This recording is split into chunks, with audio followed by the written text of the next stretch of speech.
Hi everyone, welcome back.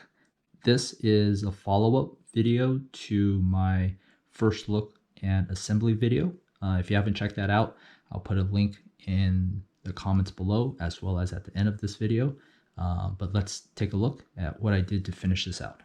So what we'll do is we'll look at the bottom end here and with the TriRing.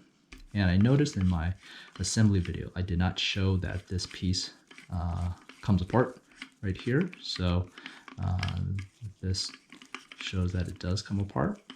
And what I did here with the TriRing is that I think the easiest thing to do is when you have the TriRing, obviously not assembled, I took some needle nose pliers, stuck the ends into the open side here, and then I spread them out.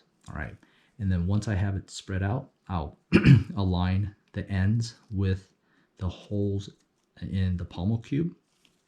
And then what I'll do is I'll use a vise, and you can see here there is enough clearance to get the ends of the vise touching the ends of the TriRing here, and then just tighten down the vise as you go. And yeah, I mean, it was very, very straightforward and simple. No damage to the pommel cubes, no drama, and it ended up looking pretty good. And in my case, I was lucky enough that the TriRing is able to stand up on its own like this. So that's good for those folks that want to mimic the prop, because the prop's TriRing does stand up in some of the photos. So that's that part. For the control box, this actually was quite challenging to paint. Unlike the Anakin Starkiller, where the gold rails come as a separate piece and then you would glue it to the canoe, in this particular case, it's all one solid piece. So I actually got this correct on my third try. First try, I was a little bit overconfident. I just sanded the canoe down, did not use any sort of primer on it, sprayed the paint, did not stick. All right, so that was fail number one. Number two, used a Tamiya primer.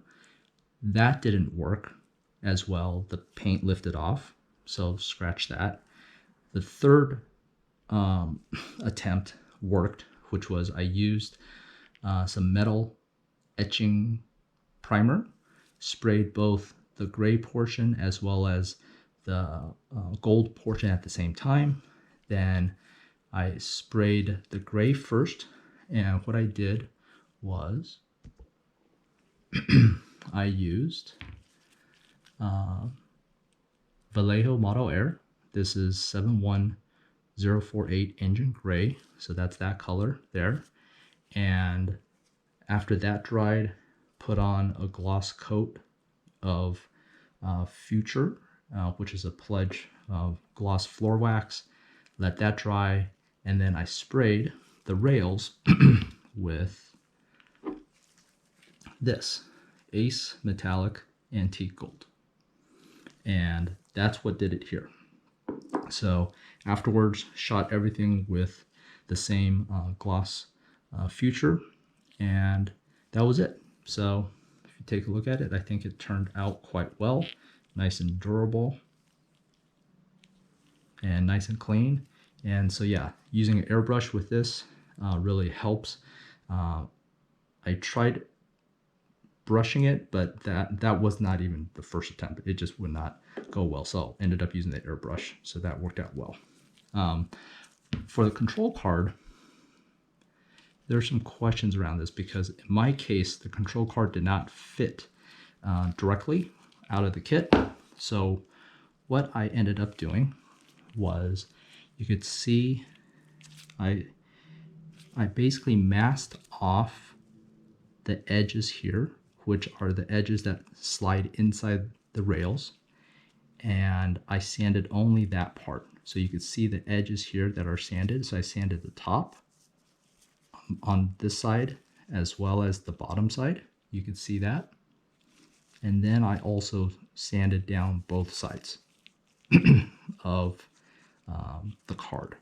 And so that worked. In my case, or let's say I chose, so you'll see here in the canoe, there is this additional ridge right there. And that also protrudes in and would interfere with the control card. I ended up sanding a little bit down of that rail that extends into the control box. And that reason for that was because I wanted to choose to use either side of the card. If you wanted to only use one side of the card and you did not want to modify the canoe, do not sand that part, just sand the card. But I wanted to keep the card options open as to which side. So, and you can see this slides in quite nicely. Nice snug fit, isn't going to come out or fall out on its own. All right, so that's the control box. And then for the neck, you'll see here, I sprayed it with the same Ace Antique Gold, but in this particular case, I sprayed it, not just the neck assembly by itself.